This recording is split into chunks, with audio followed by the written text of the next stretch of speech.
आपकी समस्या क्या है दोस्तों? प्रभु को सीमित न करें, मैं आपसे कहता हूं। प्रभु की प्रतिज्ञाओं को देखना शुरू करें और उस पर मनन करें। एक पल में ही, केवल एक पल में ही प्रभु सब कुछ आपके मार्ग में ला सकता है आपके लिए। प्रभु इतना सामर्थी है। Bless thou the Lord, oh my soul, praise ye the Lord. Bless thou the Lord, oh my soul, praise ye the Lord.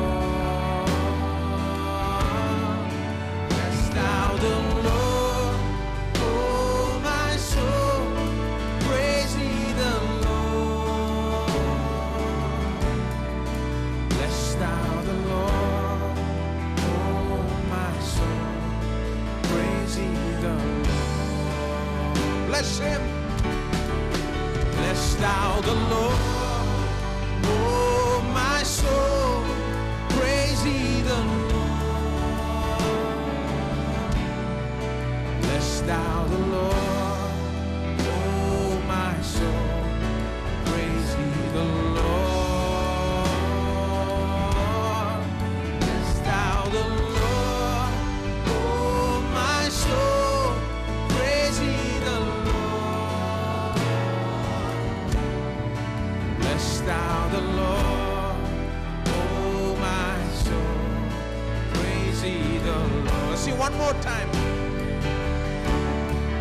Bless thou the Lord, oh my soul, praise ye the Lord.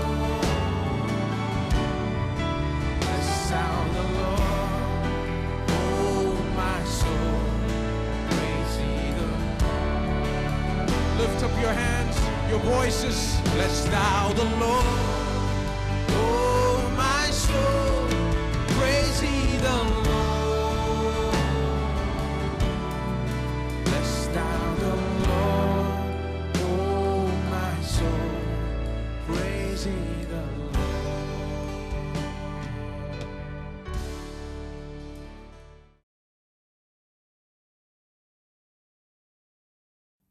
ओ भाई, क्या आपको चिंता नहीं कि क्या होगा? नहीं, क्योंकि उससे मुझसे ज्यादा परवाह है। वो आकर क्रूस पर मरा, उसने अपना जीवन दिया, उसने अपना लहू बहाया। आपको लगता है कि मैं उससे ज्यादा परवाह कर सकता हूं? मैं जितना कर सकता हूं उससे ज्यादा मैं खुद पर क्यों लूं? मैं उद्धारक नहीं हूं, मैं प्रभु नहीं हूं, मैं सप्लायर नहीं हूं, मैं चमत्कार करने वाला नहीं हूं, यीशु है। क्या वचन काम करेगा? मैं आपसे कहता हूं, जैसे यीशु ने अंजीर के पेड़ से कहा, मैं समस्याओं से कहता हूं, मैं घर चला जाऊंगा और वचन दिल में काम करेगा। वचन विवाह को बदल देगा, वचन शरीर को बदल देगा, वचन आर्थिक परिस्थिति को बदलेगा, वचन उन सब को बदल देगा जिसे बदलना चाहिए। वचन इसे करेगा। हेलो,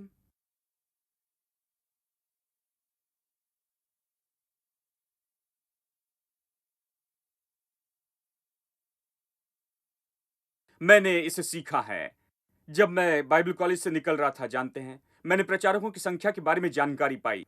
प्रचारक ही बाकी सारे व्यवसाय से ज्यादा तनाव में होते हैं। उनके पास 200 लोग हैं तो कहते हैं 200 समस्याएं हैं। कैसा अच्छा अनुमान है। यानी 1000 लोग हैं तो 1000 समस्याएं हैं। हमारे पास 5000 लोग हैं तो आप परेशानी में 5000 समस्याएं हैं। और ये प्रचारक जानते हैं, कई बार वो लोगों का बोझ लेते हैं, वो बोझ उठाने वाले होते हैं और वो इसी तरह कहते हैं, आप मुझे पत्र लिखे, मैं आपको बताऊंगा, मैं आपके लिए बोझ उठाऊंगा और मैं बस जानते हैं, यदि आप इस विचार से आए कि मैं आपका बोझ उठाऊंगा तो आप इसे भूल जाइए। मैं किसी का बोझ नहीं उठाऊंगा, मैं यहां आपको बताने के लिए हूं, अपना बोझ यीशु पर डाल दे। देखिए, ये वचन है। मैं आपका बोझ अपने ऊपर क्यों लूं? मैं बोझ उठाने वाले के रूप में नहीं बनाया हूं। यदि मैं आपका बोझ लेकर चलूं दोस्तों, तो मैं कुचल जाऊंगा, मैं गिर जाऊंगा, मैं बोझ के नीचे दब जाऊंगा। यीशु ही केवल वो है जो आपका बोझ उठा सकता है। अपना बोझ यीशु पर डाल दे, क्योंकि उसको आपकी परवाह है। क्या मैं आपकी परवाह करता हूं? हाँ, मैं परवाह करता हूं, इसलिए मैं इतनी अच्छी तैयारी करता हूं। मैं आकर पूरे दिल से प्रचार करता हूं, क्योंकि मुझे परवाह है कि आप वो वचन सुने कि यीशु ने आपके लिए क्या किया है, क्योंकि केवल इसी तरह से आप सही हो सकते हैं। मुझे इस तरह की परवाह है। यदि परवाह नहीं होती तो यह नहीं होता। यदि परवाह नहीं होती तो अच्छे से प्रचार नहीं करता। यदि परवाह नहीं होती तो जो भी आता, जानते हैं, बस यहां खड़े होकर कुछ भी बड़बड़ाते रहता। मैं परवाह करता हूं, इसका सबूत इस बात में है कि मैं बहुत तैयारी करता हूं कि प्रभु के वचन के सत्य को प्रचार करूं, कि आप उस आजादी और स्वतंत्रता का आनंद उठा सके जो मसीह ने हमारे लिए खरीदा है। मैं इसकी परवाह करता हूं कि परमेश्वर ने आपके लिए जो किया है उसका प्रकाशन लेकर आऊं। मैं उससे बढ़कर कुछ नहीं कर सकता। उसने मुझसे कहा, तुम प्रचार करो, मैं काम करूंगा। क्या उसने यही नहीं कहा? आप मरकुस अध्याय 16 में पढ़िए जो कहता है, जाकर सुसमाचार प्रचार करो हर व्यक्ति को। और फिर उसने कहा, विश्वास करने वालों में ये चिन्ह होंगे। और फिर वो कहता है कि वो चले गए और प्रचार किया और प्रभु उनके साथ था। चिन्ह के द्वारा वचन साबित कर रहा था जो वो प्रचार कर रहे थे। कौन वचन साबित कर रहा था? प्रभु वचन साबित कर रहा था। वो इसे नहीं कर रहे थे, वो जा रहे थे। अवश्य ये उनके हाथों के काम के द्वारा था। प्रभु काम कर रहा था, वो उनके साथ था। वो अपना वचन चिन्ह और चमत्कार के द्वारा साबित कर रहा था। इसका अर्थ है उन्होंने वचन प्रचार किया और वचन ने काम किया, लोगों के जीवन में उत्पन्न किया। आमीन। क्या आप यहां हैं? यदि आज आप बोझ लेकर आए तो मैं कहूंगा कि यीशु परवाह करता है आपके लिए। किसी ने कहा, क्या केयर सेल है कि हम अपनी केयर रख सकें? नहीं, मेरे पास केयर सेल से बेहतर है। मेरे पास यीशु है जो सच्चा है, जो सच में आपकी परवाह करता है। ठीक है, केयर सेल शायद आपकी मदद करे, लेकिन कोई भी यीशु जैसे मदद नहीं करेगा। वो सच में मदद करता है। इसके बारे में सोचिए दोस्तों, ये वास्तविकता है। ठीक है, उसने विश्वास किया कि उसने जो प्रतिज्ञा की है पूरी करेगा। सब लोग कहे, प्रभु ने जो प्रतिज्ञा की है वो उसे पूरा करने योग्य है। क्या वो पूरा कर सकेगा? ओहो, दबाव में ना आए, उसे काम करने दे। आपको क्या करना चाहिए? आपको बस प्रतिज्ञा को देखना है। आप अपनी परिस्थिति को न देखें, आप बस प्रतिज्ञाओं को देखते जाएं। आप उसे देखते जाएं जो कहा गया है, जो प्रभु ने कहा है, और वो पूरा करने के लिए तैयार है। वो पूरा करने के लिए योग्य से बढ़कर है। हाँ? देखिए, इसलिए जब कुछ अंधे यीशु के पीछे आए तो उसके पीछे उस घर तक गए जिसमें उजारा था और कहा, हम पर दया कर। वो चंगाई चाहते थे, देखिए। और जानते हैं, उसने रुककर उनसे एक सवाल पूछा। वो बस उन्हें चंगाई दे सकता था। उसने रुककर सवाल पूछा। उसने कहा, क्या तुम विश्वास करते हो कि मैं तुम्हारे लिए कर सकता हूं? अब वो क्या पूछ रहा था? वो पूछ रहा था कि क्या तुम विश्वास करते हो कि मैं ये कर सकता हूं? विश्वास करते हो कि मैं ये कर सकता हूं? ये नहीं कहा कि क्या तुम ये कर सकते हो। उसने कहा, क्या विश्वास करते हो मैं कर सकता हूं? ये आसान हो जाता है। मैं विश्वास करता हूं प्रभु कर सकता है। उन्होंने कहा, हाँ प्रभु। और उसने उन पर हाथ रखे और उसने कहा, तुम्हारे विश्वास के अनुसार तुम्हारे साथ हो। और वो चंगे हो गए उसी पल। ठीक है, मेरे साथ निकाले गिनती। हमें सच में ये सब आपके अंदर रखना होगा आज यहां पर से जाने के पहले। गिनती अध्याय 11 वचन 4 से शुरू करते हैं। फिर जो मिलीजुली भीड़ उसके साथ थी वो कामुकता करने लगी और इसराइली भी फिर रोने और कहने लगे, हमें मांस खाने को कौन देगा? अब ये लोग वेजिटेरियन डाइट पर थे। मन्ना, अब ये बहुत ही केवल वेजिटेरियन डाइट ही नहीं था, वो डाइट फूड जैसे था। उसमें कोई फैट नहीं था, ऐसा कुछ क्रीम वगैरह नहीं था। जानते हैं, फैट नहीं था, फैट फ्री डाइट। तो वो इच्छा रख रहे थे, सच में मटन की लालसा कर रहे थे। जानते हैं, उन्होंने कहा, हमें खाने के लिए कौन मटन देगा? वो इससे थक चुके थे, मटन चाहिए था। वचन 11, मूसा ने परमेश्वर से कहा। उन्होंने जाकर मूसा से शिकायत की। मूसा कहाँ जाएगा? वो प्रभु के पास जाता है। मूसा ने कहा, तू अपने दास से ये बुरा व्यवहार क्यों करता है? और क्या कारण है कि मैंने तेरी दृष्टि में अनुग्रह नहीं पाया कि तूने इन सब लोगों का भार मुझ पर डाला है? वो तो पुराने स्कूल का होगा। और वो उन प्रचारक में से है जो कहते हैं, प्रभु तूने ये बोझ क्यों डाला है? वो सोचते हैं कि प्रचारक को सारा बोझ लेकर चलना चाहिए। उसने कहा, प्रभु तूने ये सारा बोझ मुझ पर क्यों डाला है? कुछ लोग कहते हैं 200 लोग हैं यानी 200 समस्याएं हैं। तो कल्पना करें मूसा के पास कितने थे? 2 लाख लोग थे। जरा कल्पना कीजिए, वो तो बस टूटने पर था, वो बिखरने पर था। उसने कहा प्रभु तूने मुझ पर ये बोझ क्यों डाला है?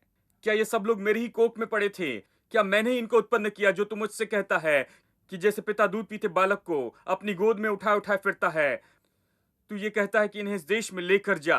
अच्छा सवाल है। यदि मैं किसी बच्चे को जन्म देता हूं तो मुझे उसकी परवाह करनी होगी, क्योंकि मैंने उसको जन्म दिया है। नहीं तो बच्चा बड़ा होकर मेरी ओर देखकर कहेगा आपने मेरे लिए क्या किया? आपने मुझे संसार में क्यों लाया?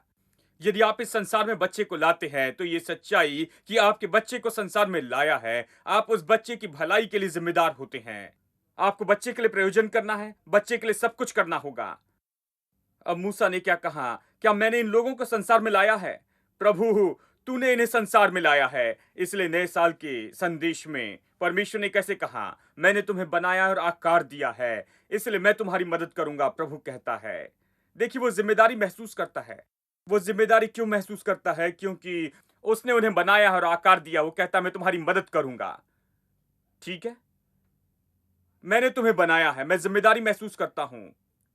अब मूसा ने कहा मैंने उन्हें नहीं बनाया, मैंने उन्हें संसार में नहीं लाया, तो उन्हें मेरे हिस्से में क्यों रखता है? मैं उन सब के लिए कैसे पिता हो सकता हूं? ये कुड़कुड़ाने वाले हत्यारे लोग हैं, 1 मिनट में मुझे मार देंगे यदि मैं चिकन न दूं तो।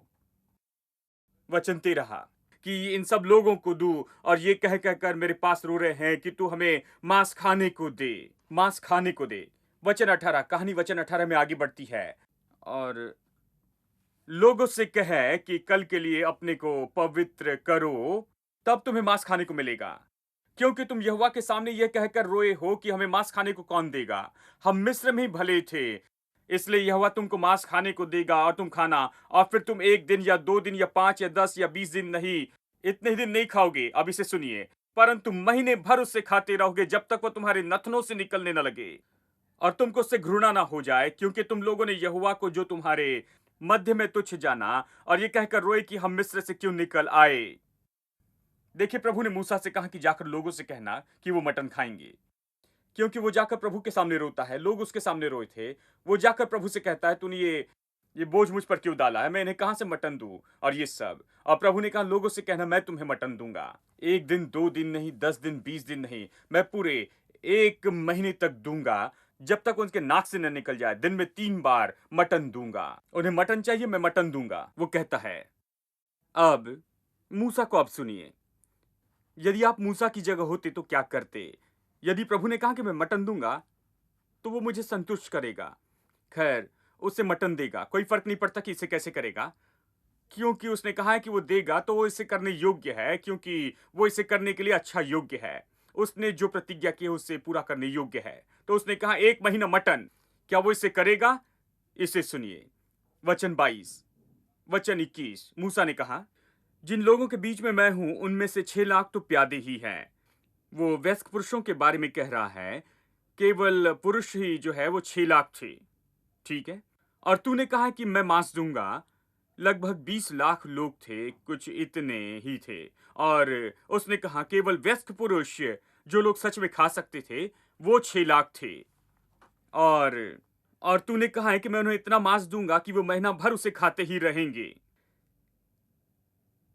क्या वे सब भेड़ बकरी और जानवर उनके लिए मारे जाएं कि उनको मांस मिले, या क्या समुद्र की सब मछलियां उनके लिए इकट्ठी की जाए कि उनको मांस मिले?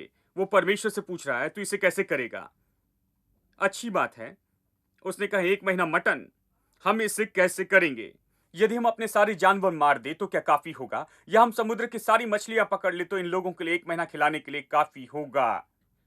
तू लाखों लोगों के लिए कह रहा है 1 महीने के लिए, क्या आपने कभी कोशिश की? और प्रभु ने मूसा से कहा, इसे सुनिए, प्रभु ने मूसा से कहा क्या यहोवा का हाथ छोटा हो गया है? वो कहता है तुम्हें क्या लगता है मैं कौन हूं? तुम्हें लगता है कि मेरा हाथ छोटा है, मैं इसे नहीं कर सकता? क्या प्रभु का हाथ छोटा हो गया है? अब तू देखेगा कि मेरा वचन जो मैंने तुझसे कहा है वो पूरा होगा कि नहीं। अब देखिए वचन 21।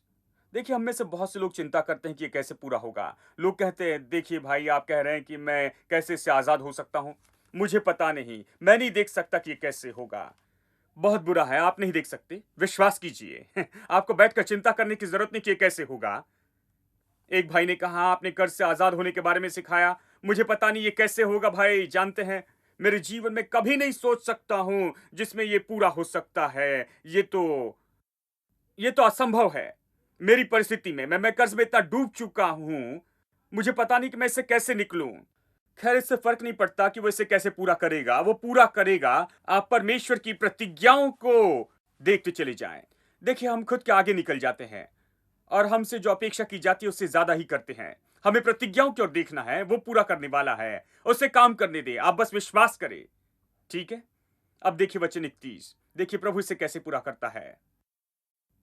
तब यहोवा की ओर से एक बड़ी आंधी आई और वो समुद्र से बटेर उड़ा के छावनी पर उसके चारों ओर इतनी ले आई कि वे इधर उधर एक दिन के मार्ग तक भूमि पर 2 हाथ के लगभग ऊंचे तक छा गए। भूमि पर 2 हाथ के लगभग ऊंचे तक छा गए। मूसा कह रहा था, प्रभु 20 लाख लोगों के लिए यदि तुझे 1 महीने तक मटन देना है तो फिर हमें रोड बनाने होंगे, हमें ट्रक्स खरीदने होंगे और हमें ये सब उस देश से लाना होगा जहां पर ये सारा मटन उपलब्ध है जो बेचते हैं, और उन्हें ट्रक में डालकर यहां पर लाना होगा। कल्पना कीजिए, इस मद्रास शहर में यदि हमें 20 लाख लोगों को भोजन देना है, 1 महीना मटन देना है, जानते हैं, मतलब जितना खा सकते उतना मटन। मतलब ऐसा नहीं कि वो जाकर खरीदते हैं, जानते हैं, यदि जाकर खरीदना हो तो बहुत से लोग नहीं खरीदेंगे, लेकिन यदि मुफ्त में दे तो सब खाना चाहते हैं। तो कल्पना कीजिए कि 20 लाख लोग हैं, उन्हें 1 महीना खिलाना है। मैं आपको गारंटी देता हूं कि पूरा मद्रास शहर रुक जाएगा जैसे ट्रक भर भर कर मटन इस शहर में आएगा कि वो यहां पर इसे पहुंचाए कि यहां पर प्रतिदिन लोग मटन खा सके। सारी जगह रुक जाएगी। इस तरह से इतना बड़ा काम होगा। इसके बारे में सोचिए। एक भाई ने जोड़ लगाया कि इसके लिए कितने ट्रक्स लगेंगे प्रतिदिन कि वो आए और जाएं और शहर में ये लेकर आए। ये तो असंभव जैसे ही है, देखिए। लेकिन प्रभु ने इसे बहुत ही सरलता से किया। उसने बस उस दिशा में हवा बहने दी। और बटेर जो समुद्र के पास में होते हैं, वो मोटे बटेर होते हैं, कहते हैं। वो उड़ना नहीं चाहते हैं, वो अपने आप ही वो हवा के बहाव की मदद चाहते हैं। तो वो हवा की राह देख रहे थे और जिस किसी दिशा में हवा बहती ये जाते। तो हवा और किसी दिशा में बह रही थी। प्रभु ने कहा, हवा को इस तरफ बहाते हैं जहां मेरे लोग हैं। तो फिर इस तरह से हुआ कि ये मोटे बटेर तो हवा बहते ही उड़ने लगे और फिर हवा इस्राएली की खेमे की दिशा में बह रही थी। और डेरे के आसपास ये कहता है, एक दिन की यात्रा अर्थात 40 किलोमीटर, एक दिन की यात्रा उनकी गिनती के अनुसार 40 किलोमीटर की दूरी तक पूरे डेरे के पास जैसे वो बटेर उड़कर आए और हवा रुक गई और वो वहीं उतर गए। परमेश्वर की डिलीवरी सिस्टम है, अविश्वसनीय है। और अब बहुत चिंता करते हैं कि वो कैसे होगा, और यहां पर ये मिल जाता है। और यहां 2 हाथ ऊंची अर्थात 40 किलोमीटर तक, यानी आप जहां भी मुड़कर देखें 40 किलोमीटर तक बटेर 3 फुट ऊंची तक हैं। मतलब इतनी ऊंचाई तक। उन्हें उठाने के लिए बहुत समय लगा। बटेर से भर गया। जब मैंने शुरू किया था तो लोगों ने कहा कि लोग कैसे आएंगे यहां, चर्च के लिए कैसे आएंगे। मैंने कहा, प्रभु हवा भेजेगा। चिंता न करें कि लोगों को कैसे लाएगा। मैंने कहा कि प्रभु हवा भेजेगा, हवा लोगों को लेकर आएगी, उत्तर से, दक्षिण से, पूर्व और पश्चिम से। चाहे ये कितनी भी बड़ी जगह हो, ये काफी नहीं होगी उन लोगों के लिए जिन्हें प्रभु लाएगा, क्योंकि परमेश्वर तो हम सोचते जो मांगते उससे भी बहुत बढ़कर कर सकता है। और हवा बह रही है। हवा इसी तरफ बह रही है। मैंने क्या किया? मैंने कुछ नहीं किया। मैंने बस विश्वास किया कि काम करेगा। मैंने बस विश्वास किया कि प्रभु ने ये कहा इसलिए काम करेगा। मैंने विश्वास किया कि प्रभु ने मुझे यहां रखा है इसलिए ये काम करेगा, इसे काम करना ही होगा। और इसलिए मैं नहीं हिलूंगा, मैं खड़ा रहूंगा और देखूंगा। मैं सिर रहकर प्रभु के महान काम देखूंगा। मैं क्या कर रहा हूं? मैं लोगों से कहता हूं कि मैं सिर रहकर परमेश्वर के महान काम देखता हूं। ओ, आपने अद्भुत काम किया है। कहते हैं, नहीं, मैंने कुछ नहीं किया, मैं तो बस प्रचार कर रहा हूं। पिछले 20 साल से लेकर आज तक मैं बस प्रचार कर रहा हूं। तो क्या हो रहा है? हवा बह रही है दोस्तों। कृपा की हवा बह रही है और इस तरफ आ रही है, लोगों को ला रही है, लोगों को ला रही है, परिणाम ला रही है, लोगों के जीवन में चमत्कार कर रही है। आपकी समस्या क्या है दोस्तों? प्रभु को सीमित न करें। मैं आपसे कहता हूं, प्रभु की प्रतिज्ञाओं को देखना शुरू करें और उस पर मनन करें। एक पल में ही, केवल एक पल में ही प्रभु सब कुछ आपके मार्ग में ला सकता है आपके लिए। प्रभु इतना सामर्थी है। आप सोचते हैं कि यह बड़ी समस्या है, लेकिन एक पल में आपके लिए मोड़ देगा। देखिए, यीशु पतरस की नाव में चढ़ा और सिखाया। पतरस सारी रात मछली पकड़ रहा था, याद है ये कहानी? और यीशु ने सिखाने के बाद कहा, जानते हैं, उसने कहा ठीक है, अपना जाल यहां डाल। और पतरस ने पहला जवाब यही दिया। वो शारीरिक प्रत्युत्तर था, यानी ज्ञानेंद्रियों का प्रत्युत्तर था। जानते उसने क्या कहा? हमने सारी रात कोशिश की और कुछ न पकड़ा। हम सब ऐसे ही हैं, जानते हैं, ज्यादा से ज्यादा समय हम समझ से कहते हैं। हमें बदलकर अपनी आत्मा से कहना शुरू करना होगा। उसने कहा हमने सारी रात कोशिश की और कुछ न पकड़ा। लेकिन यीशु वहां खड़े होकर विश्वास सिखा रहा था और पतरस ने इसे सुना होगा, तो उसने प्रभाव डाला होगा। तो उसने ये कहा कि सारी रात कोशिश की और कुछ न पकड़ा। फिर वो संतुलित हुआ होगा और कहा, रुको एक मिनट, मैंने विश्वास के बारे में सुना, कुछ भी हो तेरे वचन पर मैं इससे करता हूं। उसने इसे सुना होगा, इस पूरी बात को, वचन के बारे में, जो वचन कहता है कि वो काम करेगा। और इसलिए वो कहता है, कुछ भी हो, मैंने कुछ नहीं पाया, लेकिन कुछ भी हो तेरे वचन के अनुसार मैं इसे करता हूं। और जानते हैं उसने ये किया।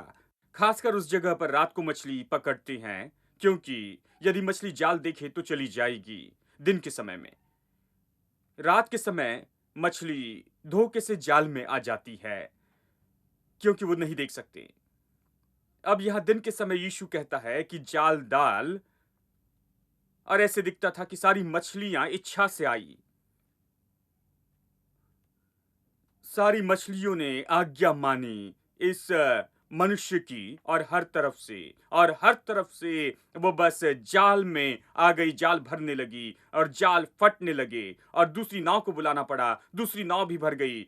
और ये क्या था? ये एक पल में ही पतरस की सारी मंजिल बदल गई। वो खाली था, नाव खाली थी, जाल धो रहा था, पूरी तरह निराशा में जी रहा था, घर जा रहा था, और अगले ही पल कुछ हुआ और वो नाव भर गई। उसने मदद के लिए दूसरों को बुलाया और वो उमड़ रहा था बहुतायत और आशीष के साथ। फर्क क्या था? किसने उससे खालीपन से बहुतायत में लाया?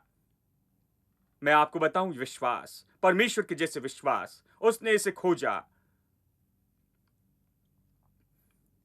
उसने सीखा। कोई बात नहीं, कल रात का अनुभव कि कुछ नहीं पकड़ा, प्रभु वचन जो कहता वही करे। अपने मछली के अनुभव के बारे में कोई बात नहीं है, वही करे जो प्रभु वचन कहता है। मैं आपको बताऊं मेरे दोस्तों, यदि आप अपनी समझ के ज्ञान से बाहर आए और प्रभु जो कहता है उस पर विश्वास करें और कहे, प्रभु मैंने सबकी कोशिश की है, मैं समझ तो नहीं सकता, लेकिन कुछ भी हो तेरा वचन कहता है, इसलिए मैं करूंगा। मैं आपको बताऊं, आप भी आगे जाएंगे। खालीपन के एक पल से अगले पल आप बहुतायत में जाएंगे, क्योंकि यीशु मसीह एक सा है, कल, आज और युगान युग के लिए। वो नहीं बदला है। आपका जीवन दुख से खुशी में आएगा, असफलता से सफलता में, यदि हम केवल कहे कुछ भी हो तेरे वचन पर, हम इसे करेंगे। मैंने हर तरह की कोशिश की है, लेकिन अब मैं वही करूंगा जो तेरा वचन कहता है। मैं इस पर काम करूंगा, तेरे वचन पर विश्वास करूंगा, मनुष्य पर विश्वास नहीं करूंगा, बाकी सब जो कहते उस पर नहीं। मैं विश्वास करूंगा जो तू कहता है प्रभु, क्योंकि तेरा वचन सत्य है और बाकी सब झूठ है। जब आप उस जगह आएंगे, परमेश्वर जैसे विश्वास काम करेगा और वो पहाड़ भी हटा देगा। The Bible says, enter his gates with thanksgiving. Enter his gates with thanksgiving. Come into his courts with praise. Enter his presence rejoicing. Singing great and mighty is his name. Praise him with the sound of the trumpet. Praise him with the timbrel and harp.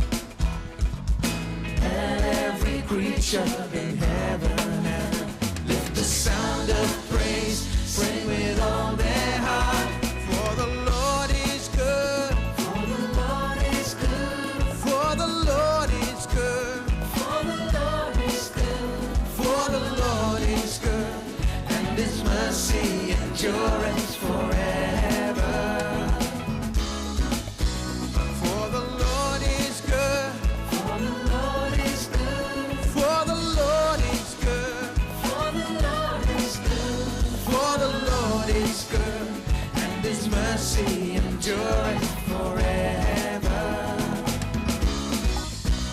For the Lord is good, and His mercy endureth forever.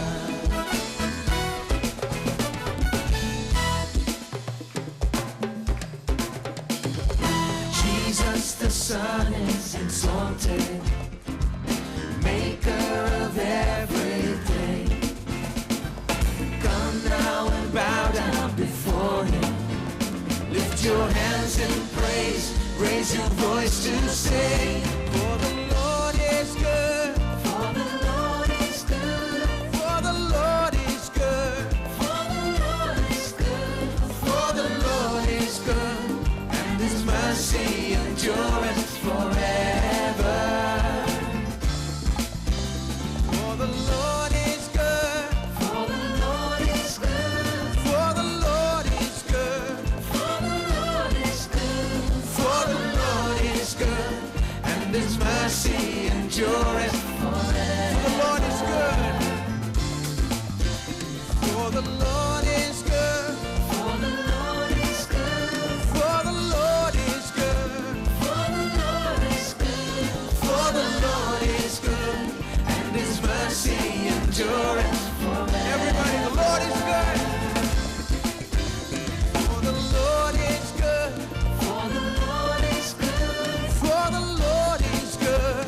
For the Lord is good. For the Lord is good, and His mercy endureth forever. For the Lord is good, and His mercy endureth forever. For the Lord is good, and His mercy endureth